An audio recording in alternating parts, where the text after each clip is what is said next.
Ailələrdə ata-ana jandarm kimi uşağın başının üstündə dayanıb, gözləyir, fürsət axtarır ki, onu söysün, təhqir eləsin, cəzalandırsın. O uşaq yalan da danışacaq, qorxaq da olacaq, həsədlə də böyüyəcək. Bütün rəzilliklərin kökündə bu dayanır.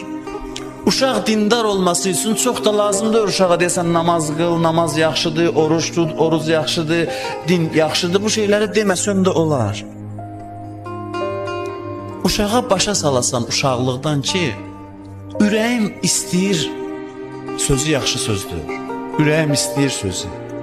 İnsan ürəyim istəyir sözü məntiqi ilə yaşamaz.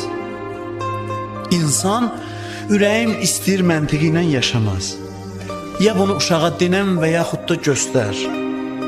Uşaq gözünü açsa görsə ki, ata-ana ürəyim istəyir məntiqi ilə yaşamır. Yəni görsə ki, ailədə fədakarlıq var, ata anaya qarşı fədakardır, ana ataya qarşı fədakardır. Bu potensial dindardır. Çünki dindarlığın ən böyük düşməni nədir? İnsanın ümumiyyətlə Allaha ibadətinin maneəsi nədir? Mənəmçilikdir. Mehribansılıq mənəmçiliyin düşmənidir. Uşaq gözünü açıb mehribansılıq görürsə, onda mənəmçilik olmur. Və bu da onun dini dəyərlərə yönəlməsini sürətləndirir, rahatlaşdırır, asanlaşdırır. Uşaq mehriban mühitdə böyüyürsə, bu o deməkdir ki, nə atasında, nə anasında ifrat mənəmçiliyi yoxdur. Çünki bütün ixtilafların kökündə mənəmçilik dayanır, ürəyim belə istəyir dayanır. Amma görsə ki, ata ananın istəyinə uyğun hərəkət edir, ana atanın istəyinə uyğun. Uşaq bu mühitdə tərbiyə alsa, onda mənəmçilik olmayacaq və mənəmçiliyin olmaması da səbəb olacaq ki, o dini dəyərlərə yönəlsin.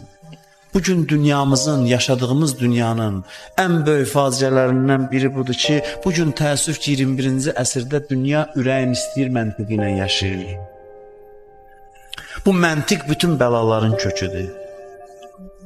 Rəsmi şəkildə qərbdə elan ediblər.